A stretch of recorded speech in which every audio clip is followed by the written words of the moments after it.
All right. So, been pretty busy working on the other property lately, but this evening I decided why not show y'all how I personally weld up my stainless steel exhaust systems, headers, manifolds, well, anything to do with the stainless steel tubing or piping. So, and it's just personally how I do it. If you have any questions, feel free to drop them down below. I'm sure there's plenty I missed, and maybe I can get those answered for you. But I promise you this, I'll get right to them.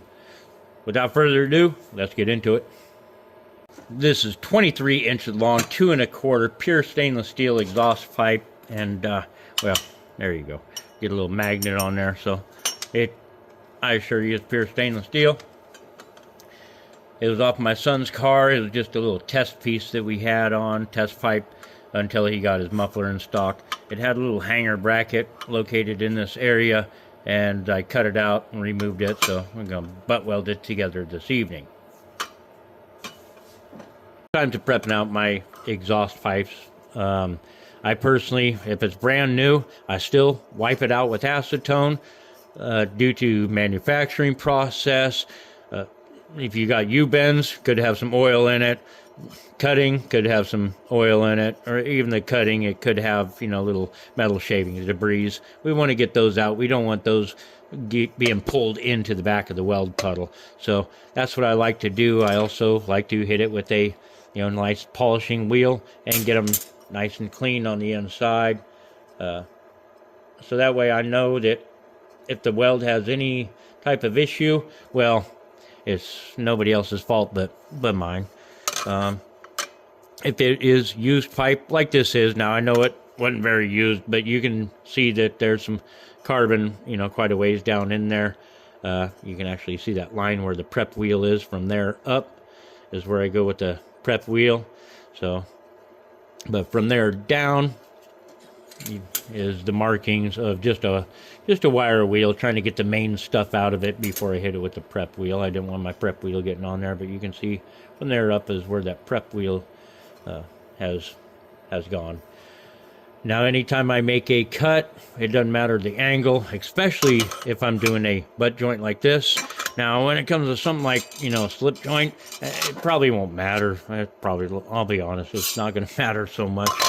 But when it comes to a butt joint like this, no matter the angle of the cut, always clean that up. You don't want a burr sitting on the inside. You don't want a burr going on the outside into your weld. You sure don't want one inside being pulled into the weld either.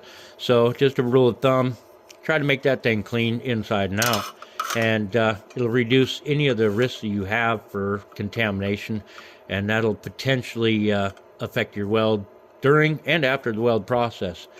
So let's talk about some purging. I'm going to go ahead and purge this out by taking argon gas, putting it from one end and blowing the oxygen, purging the oxygen out of the pipe. I don't want the oxygen to get to the back side of the weld. That can contaminate the weld. The top side may look great, but the shielding on the outside is protecting that weld, so it looks okay. The underside that you can't see can be contaminated with oxygen and cause sugaring and things like that. And in an exhaust system, that's just really bad, because the heat cycling that it can take, the extreme temperatures, all that can cause cracking, corrosion, multiple issues. So I try to avoid that the best I can by purging it. And on the end here, I like to personally use just some regular, HVAC foil tape.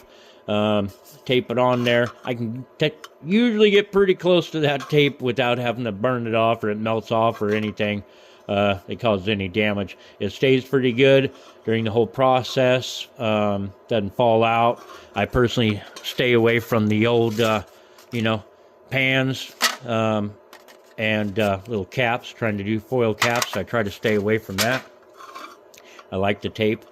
Poke a few holes in it because you want the oxygen to escape while you're pushing that argon through. That's how we're going to purge this.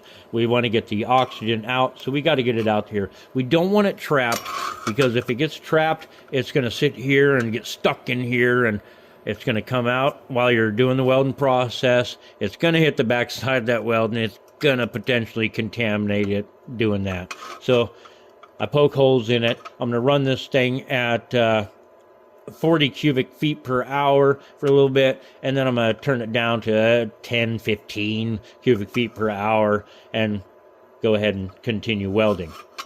This is going to be my process. So I hope that answers a bit about the purging. Like I say, if you have any questions, feel free to drop them down below. You can cram a foil ball in there and stuff it in. That works great too, as long as it can breathe out.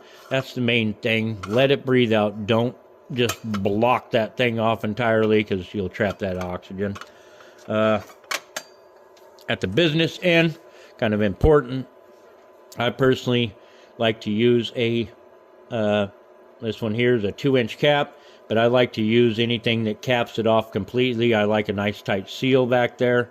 You can see, got me a brand new hose. I was pretty excited. This one's a lot longer than my old one, so I cut the piece off and just stick a diffuser right inside the hose, and there it is. So I like to use the diffuser. It gets the gas out and spreads it better than just going with a regular old hose coming through there. So it really gets that gas to go out. And I'm going to put that on the end, and that's what I'm going to have going on there and cranking it up. Now, the one thing I don't like to do is I don't like to take the foil ball, and I don't like to do this with it. You know, let's say I use this round hose here to just go straight in without the diffuser. Even if it had a diffuser, I still personally do not like to use this. You can see you got gaps on the back side, and so if you're blowing, you can see the gaps down there and everything. And so if you're blowing gas through, you're going to pull oxygen through as well, potentially, especially if you're at the higher, you know, that 40 cubic feet per minute, or per hour rather. You're going to be really pulling in some oxygen potentially, and basically doing nothing. So I try to avoid the whole stuffing the ball in the end on the feed side, I guess, the inlet. So that's what that foil was sitting there for. So let's get down to it and let's get this thing welded up. Hope you stay tuned.